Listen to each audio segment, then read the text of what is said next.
예레미야 4장 13절에서 22절 말씀. 언제까지? 오늘 본문은 민족의 위기 앞에서 남유다 백성과 예레미야의 반응입니다. 하나님의 경고가 실제로 이루어졌습니다.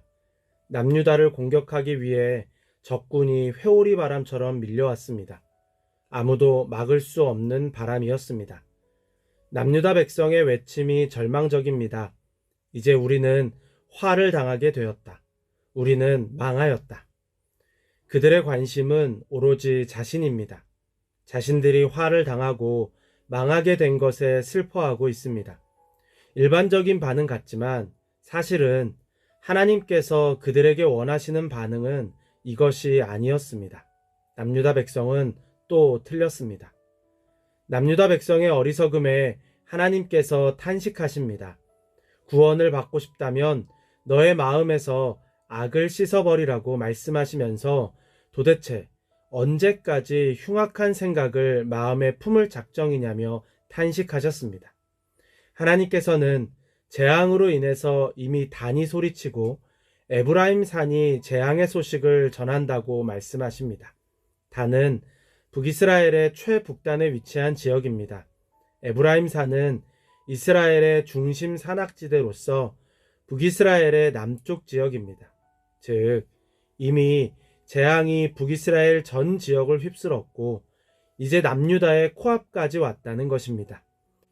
앞으로 당할 일에 대해서도 자세히 말씀하십니다. 그저 경고가 아닙니다. 실제로 일어날 일을 말씀하시는 것입니다. 하나님의 외침을 들은 예레미야의 반응이 이렇습니다.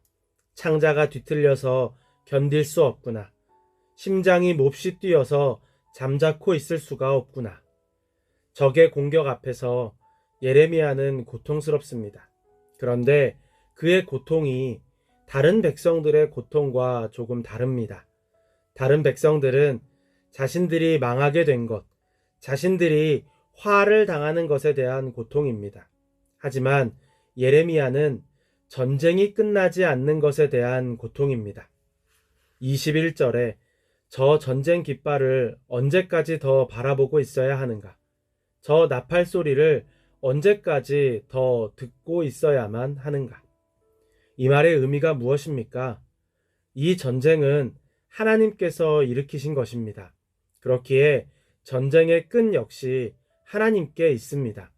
그렇다면 언제 전쟁이 끝납니까? 하나님의 회초리가 멈추면 끝납니다. 하나님께서 앞서 계속 말씀하셨습니다. 너의 마음에서 악을 씻어라. 하나님께로 돌아오라. 즉, 남유다가 진심으로 하나님을 찾으면 끝나는 전쟁입니다.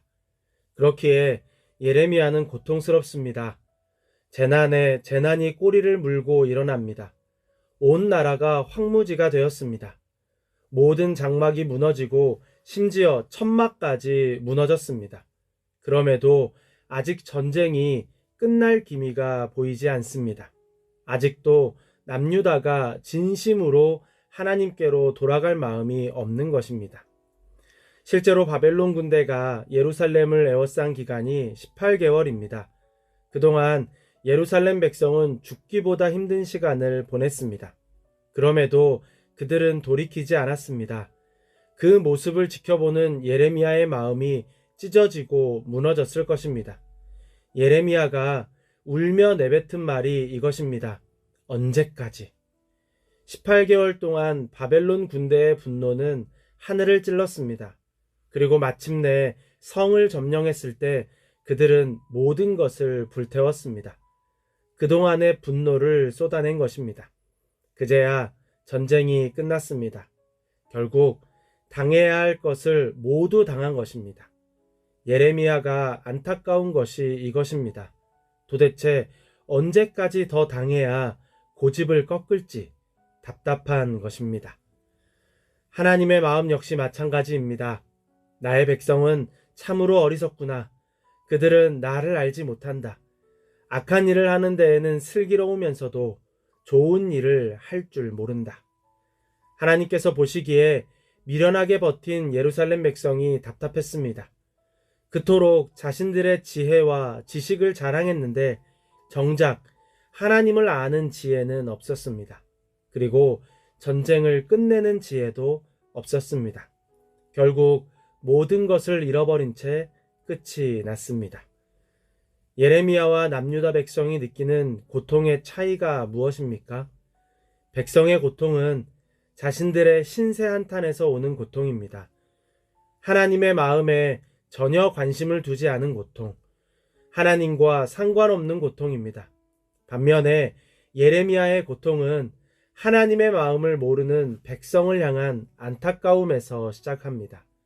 이 고통은 하나님의 고통과 같은 것입니다. 즉, 예레미야는 하나님의 고통, 하나님의 눈물을 가진 사람이었습니다.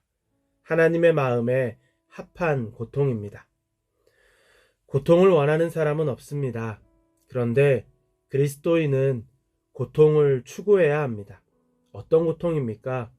하나님의 고통입니다. 하나님의 고통이 무엇인지 알아야 합니다. 그리스도인의 눈물은 다른 사람의 눈물과 달라야 합니다. 신세 한탄으로 흘리는 눈물이 전부가 되어서는 안 됩니다. 하나님의 눈물이 어디를 향하고 있는지 살펴야 합니다. 그래야 참된 눈물을 흘릴 수 있습니다. 우는 자들과 함께 우는 것은 눈물이 많고 감성이 풍부한 사람이 할 수 있는 것이 아닙니다. 하나님의 고통을 아는 사람, 하나님의 마음을 아는 사람이 할 수 있는 일입니다. 오늘 세상의 아픔을 보며 하나님의 마음을 구하시기 바랍니다. 우리의 눈물을 기다리는 사람을 찾으시기 바랍니다. 그리고 그들과 함께 아파하는 긍휼의 은혜가 있기를 바랍니다.